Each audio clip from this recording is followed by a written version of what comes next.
Okay, so welcome to lecture 10, entitled Hypothesis Testing. So this is our second last topic. So previously we saw how to construct confidence intervals about the mean for both independent and dependent populations, as well as the construction of confidence intervals about the population proportion. Okay, so we move on now, and we're still in inferential statistics, where we conduct or we want to obtain conclusions about the population based on sample evidence.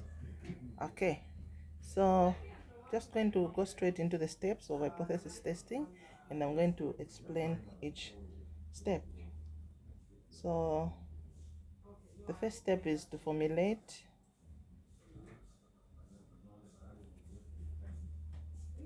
the now and the alternative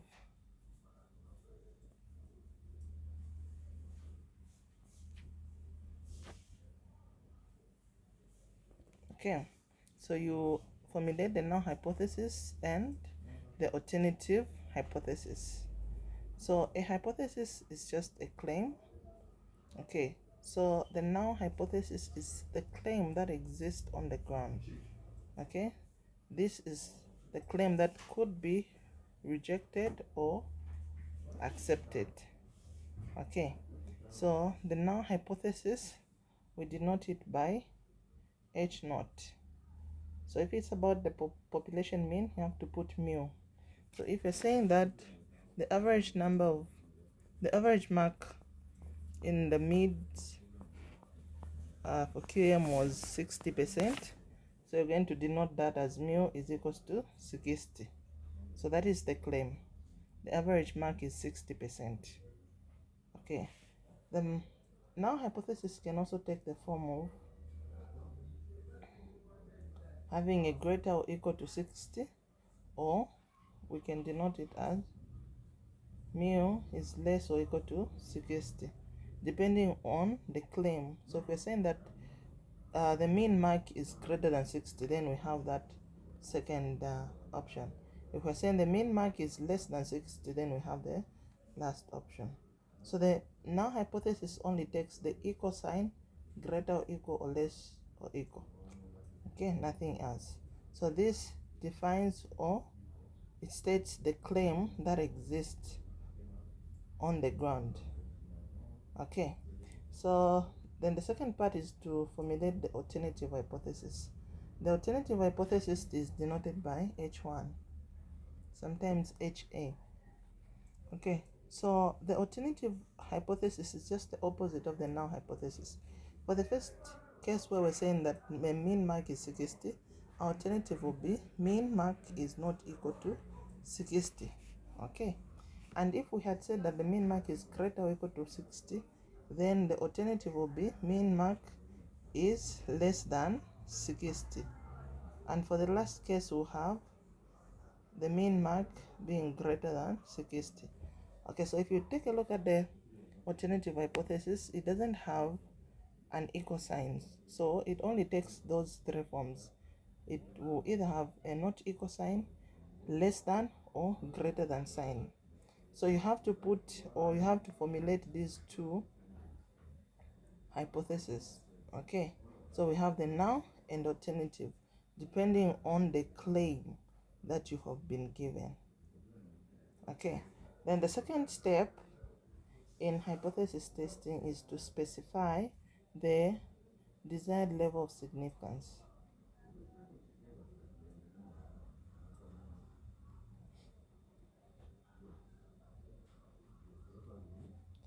Okay, so this will be given to you from the question. You'll either be asked to use a 5% significant level, or maybe 10% or 1%, just depending on the question.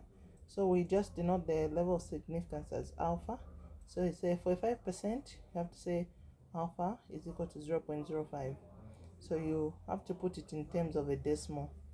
If it's 10%, then it's alpha equal to 0.1. And if it's 1%, then alpha will be 0.01. Okay, so you state here, you're literally just getting it from the question and you're putting it here as your step number 2. Okay, so you have to state the level of significance. If the level of significance is not given, by default use 5%, 0.05. Okay, so if it's not given, then use 0.05. Okay, then the third step is to determine the rejection region.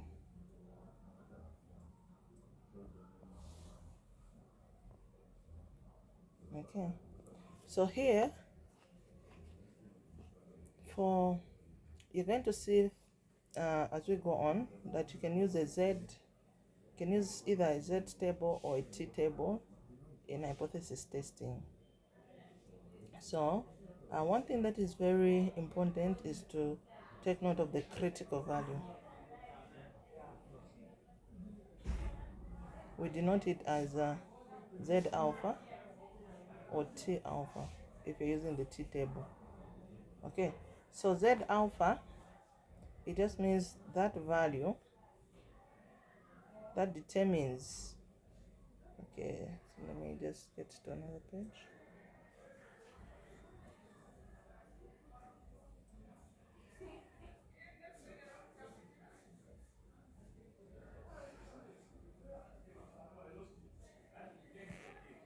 Okay, so the critical value for a Z distribution, we have something like that.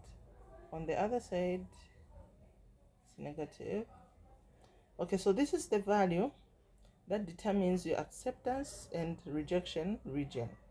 Now, the rejection region and the acceptance region is determined by your alternative hypothesis. So if you have, for the first case, mu is not equal to 60, that means that you have two values. And this alpha, because we have two regions of rejection, we're going to divide that by 2. So this will be our rejection region, and on the other side we also have a rejection region, and that's our acceptance region. So when you look at this diagram, the rejection region is actually the area that is on the left of negative Z alpha over 2. And we also have this area which is on the right of positive Z alpha over 2. So we put a statement to just define this rejection region, that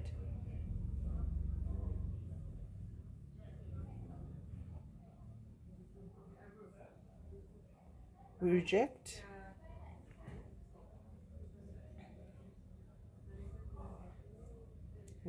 H naught if Z calculated, because we're going to calculate a value, Z calculated is less, that means it is on the left of, is less than negative Z alpha over 2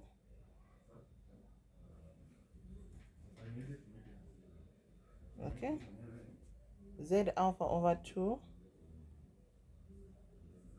or if, okay,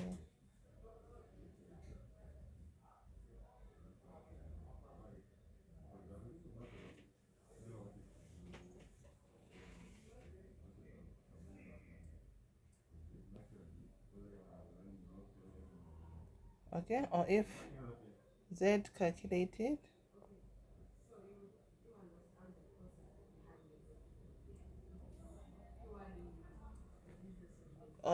calculated is greater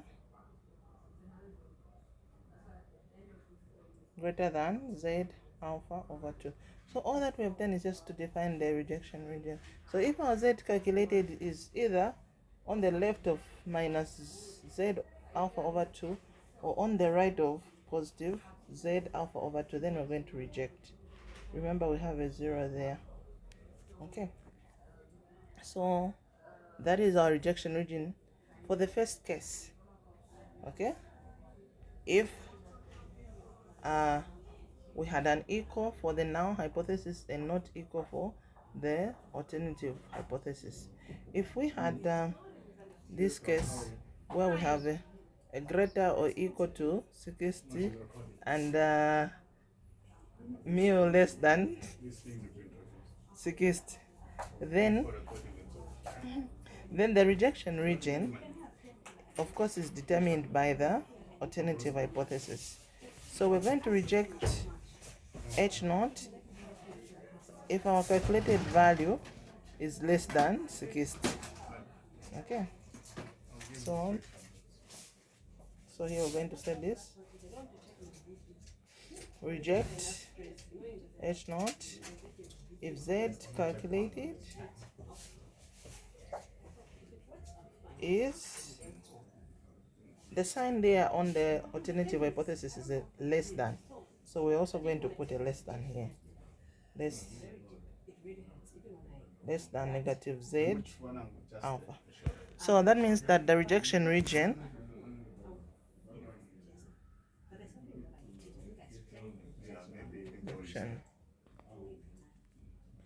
region. So that means that our rejection region is actually this. Let me just write there. So that means we have that.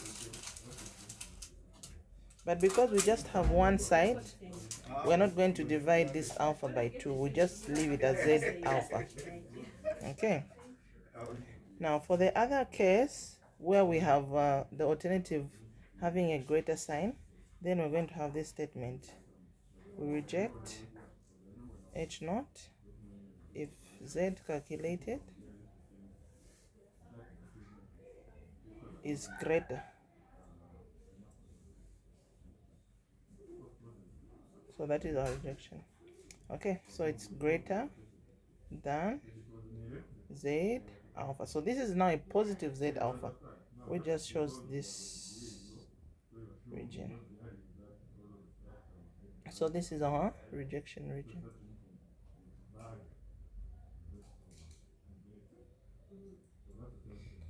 Okay, so that is how we determine the rejection region depending on how the alternative and hypothesis, alternative and null hypothesis have been formulated.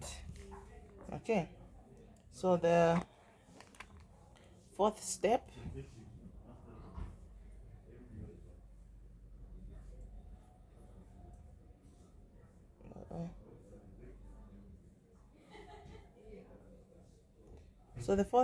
is to obtain sample evidence.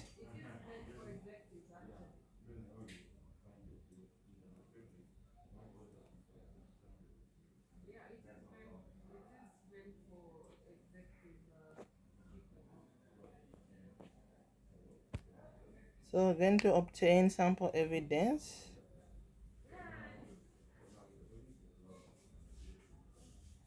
and compute the test statistic.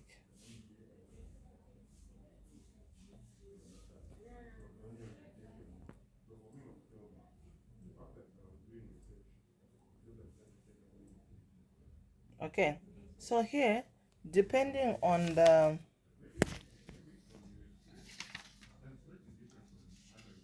here we're going to also have a few rules, as we're going to have some formulas to use. Okay, so for a hypothesis test about the mean, the population mean, we consider two things. So if we have the mean, that means we need to consider whether sigma, which is the population standard deviation,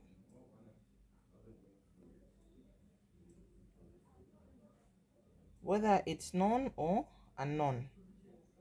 Okay, so if the population standard deviation is known, then we use the Z as our statistic. and the formula is just given by x minus mu over sigma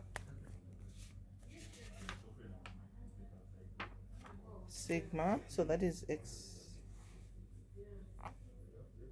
bar root of n. Okay, so that is the formula that we use when the population standard deviation is known. If the population standard deviation is unknown, then we use the t as our test statistic, and we use that formula x bar minus mu divided by s root of n. Okay, so I'm sure by now we know all these things. So we use the test, we use the z when the population standard deviation is known, and the t when the population standard deviation is unknown. Okay, so now we move to our final step, which is just to reach a decision and interpret results. And just say make a conclusion.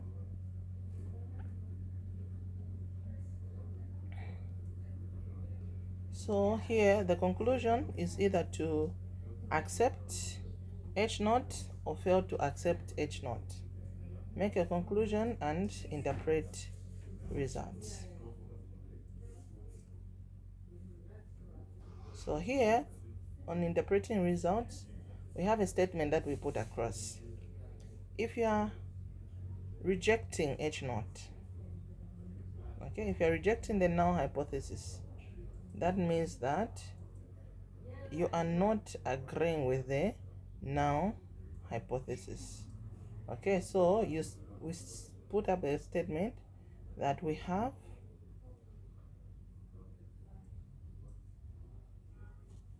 sufficient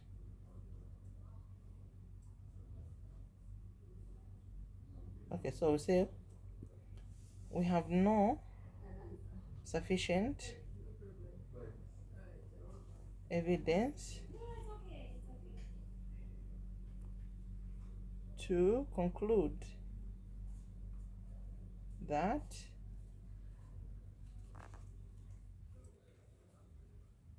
the means are equal.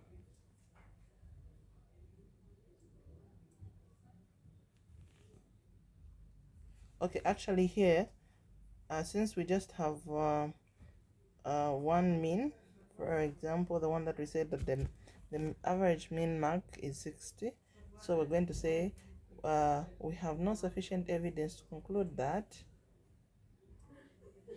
the mean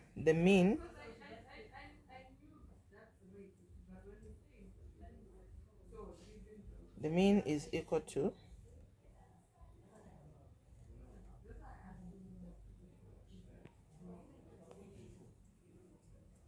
so you can say the mean mark is equal to 60. So this statement, the ending part is just depending on your question. Okay, so if you're rejecting, you're going to say we have no sufficient evidence to conclude that the mean mark is equal to 60. In short, we don't have sufficient evidence to agree with the null hypothesis, so that means you would have rejected H naught. But if you're failing to reject H naught, then you're going to put the reverse of this statement. We have sufficient evidence to conclude that the mean is this. So that is the case where you are not rejecting H naught. Okay, so now that we have gone through the steps, we also have the p-value approach to these steps. So you can just go through whichever method is okay for you. You can adapt and use that.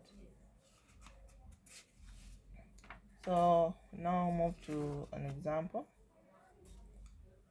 So obtain sample evidence and compute. Oh, sorry. Suppose a sample is taken. Actually, let's just, I think the question.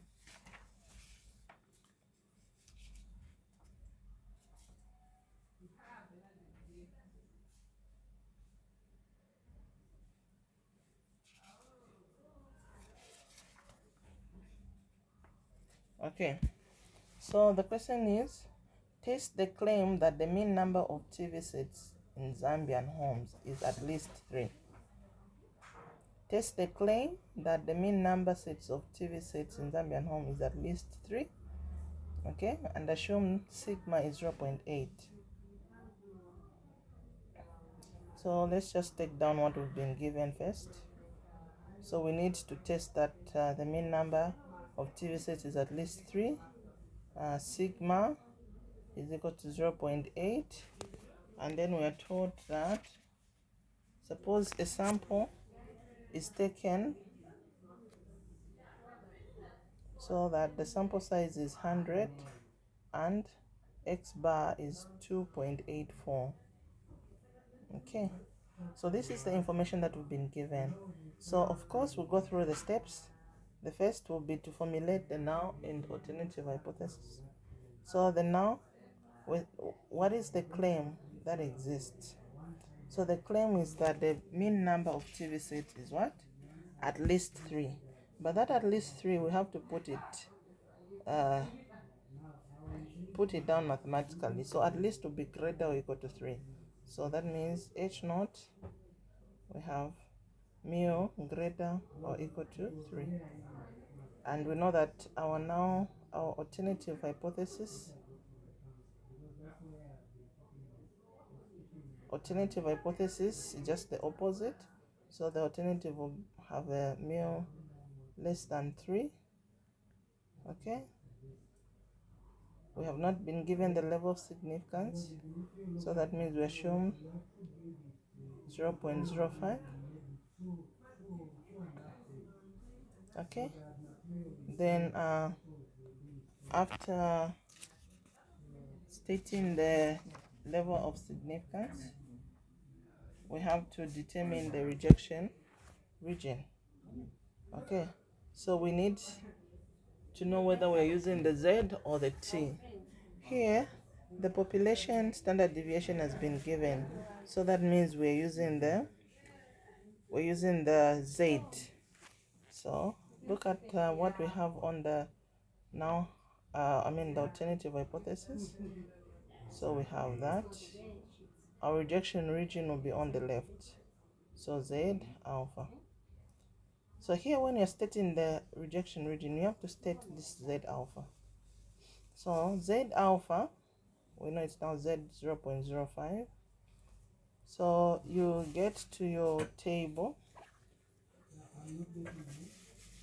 Get to the table.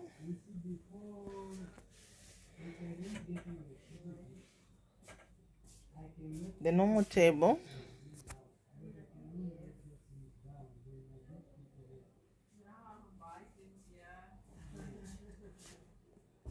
Okay, so on this table, you will find this top right table, the smaller table. So if you have Z alpha, our alpha was what? It was 0.05.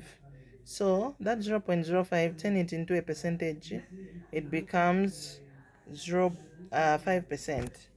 So since you have 5% there, follow that 5% and get the Z value. And we're going to find that our Z value is 1.645. Okay, so that will be our Z value, and that is the critical value. Okay, so if it was a Z 0.025, you change the 0.025 to a percentage and it becomes a 2.5%, then our Z value will be 1.96. Okay, but in this case we just take the first one where we have Z 0.05. So that means under 5%, you follow the Z value, and that is how we get that 1.645. Okay, so now our value becomes, but look at this, it's on the left, so it's a negative 1.645. So we state the rejection region. Reject H naught if Z calculated is less than negative 1.645. Okay, now that we have stated our rejection region, we now go ahead to compute the sample evidence. We're using Z. So our Z calculated is just given by x bar minus mu over sigma root of n. We replace our x bar is 2.84 minus, so this mu is 3. You always get this from the null hypothesis, the value that you put there on the null hypothesis. Okay, so that is our population mean. So minus 3, then sigma is 0.8, and our sample size is 100. So when you compute this, you're going to find a minus 2. Okay, so this was our third step, actually fourth.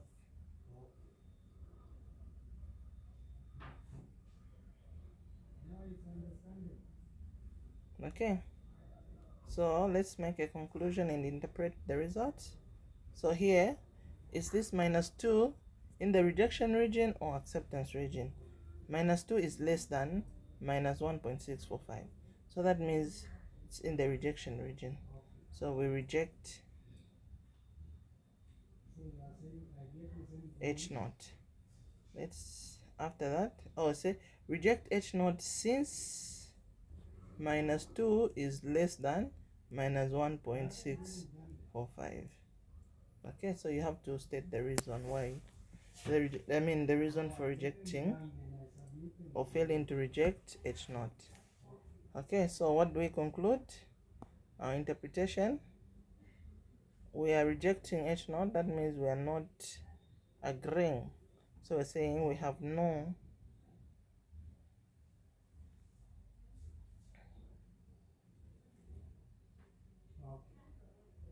no sufficient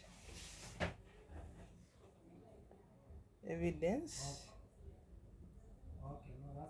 to conclude that the mean number of TV sets in Zambian homes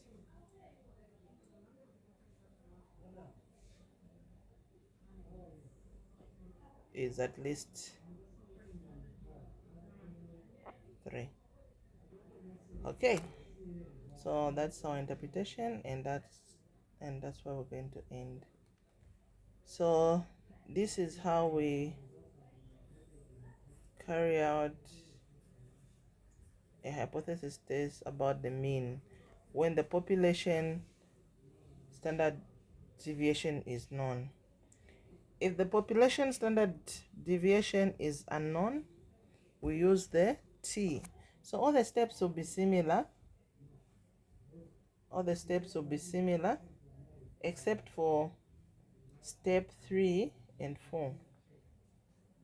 So when you're using a T,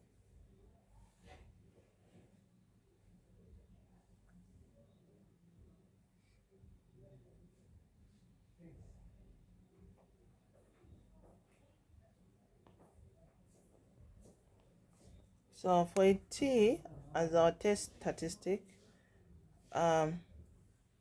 steps 1, 2, and everything else will be similar except for 3 and 4. So, the rejection region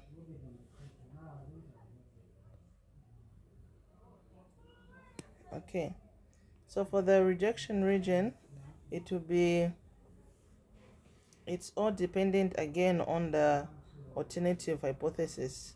If it bears a not equal or less than or greater than sign. If it's a not equal sign, then we know that we're dividing alpha by 2.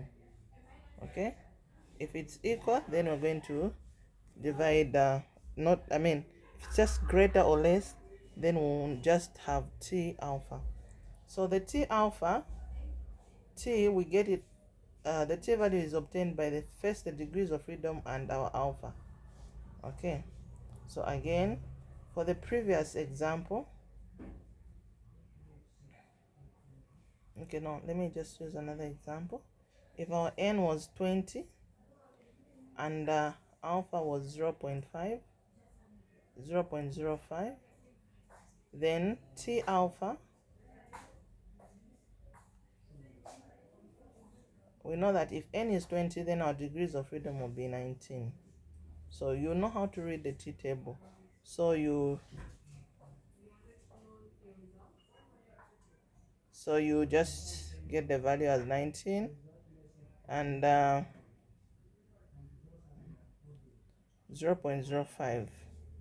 So there, so our value is going to be 1.729. Okay, so our T value there will be 1.7 what, let me just check again, 1.729. Okay, then this is the T alpha, so it's the one that you're going to use as our critical value. Okay, and of course our test statistic, the formula is different. We have x bar minus mu over s root of n.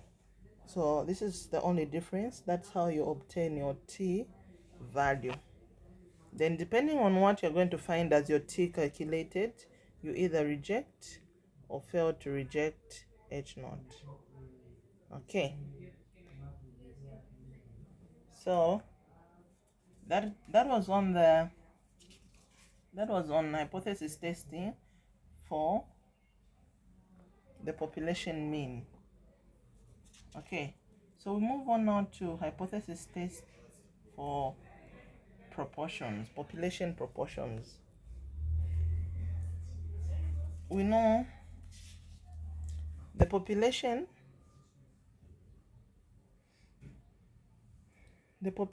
proportion is denoted by capital P. Okay, so if our claim, remember the steps are still the same. Okay, now if our claim is that the proportion of, let's say, proportion of females to males, proportion of females to males, students taking BBA 240 is 0. Okay, if the proportion of females is say 0.4, then that stands as our claim.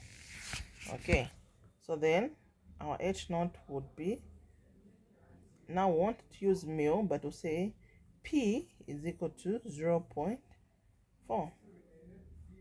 Okay, and our H1 will be P is not equal to 0.4. Okay, so the only difference with what we have done earlier is the step 4, where the test statistic for proportions is the Z, but it has a different formula. Okay, it has a different formula, so that would be step 1. So go to 4. Z there is just given by the, remember, P hat is the sample proportion. P hat minus capital P over square root of capital P 1 minus capital P over n. So this is the formula for obtaining the Z calculated. Okay, this is the formula for obtaining Z calculated, but all other steps are similar. Okay, we have an example here.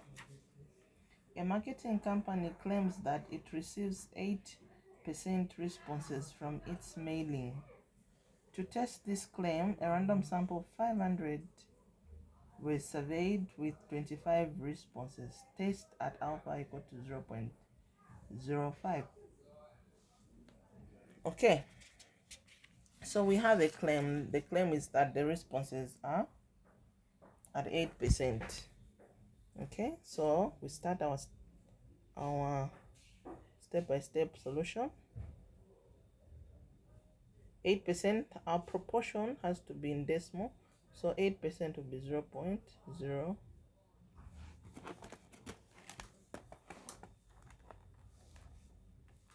Okay, 0.08. Okay, and our now hypothesis, alternative will be P is not equal to 0.08.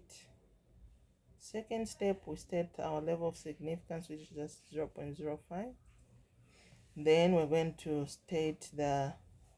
determine the rejection region.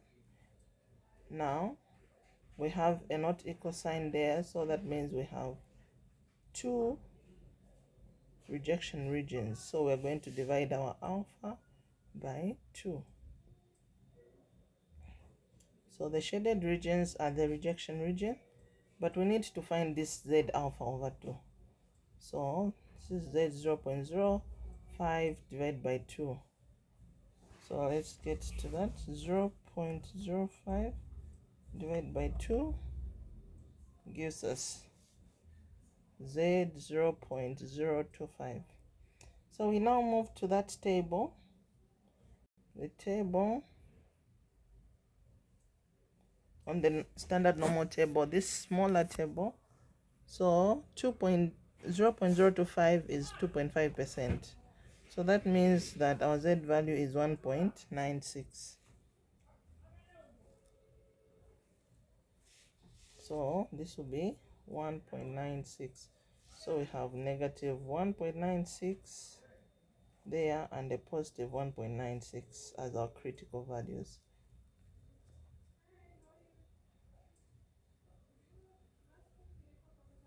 Okay, so that means let's state the rejection region. We reject H naught if Z calculated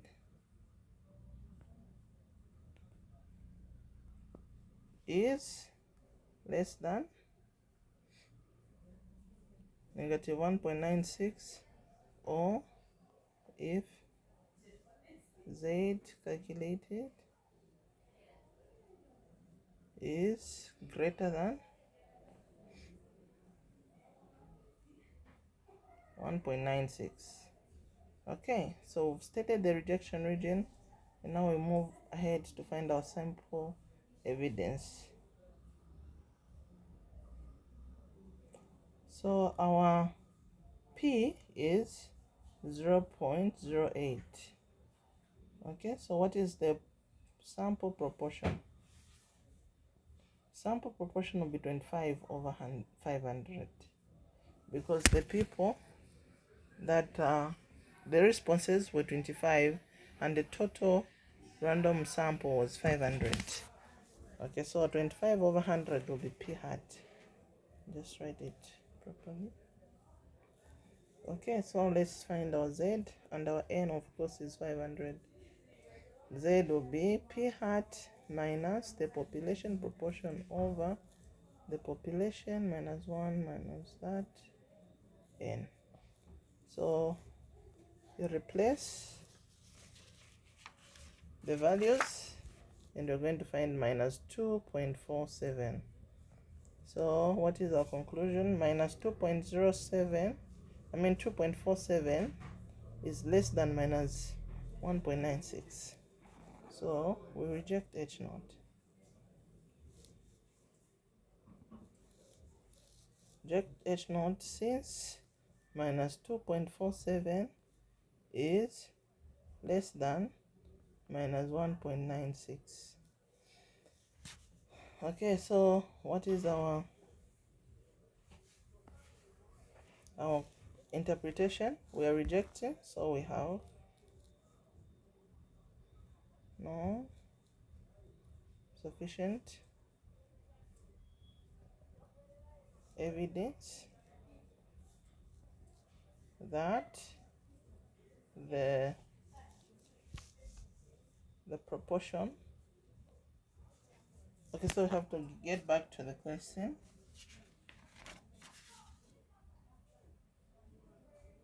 That the marketing company receives 8% responses from its mailing. That the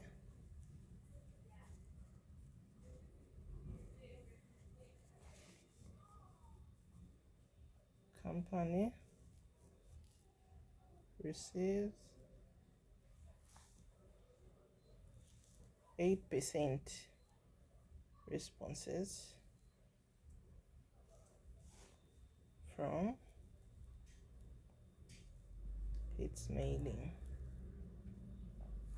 Okay, so you can as well just say we have sufficient evidence to reject the claim. Still okay.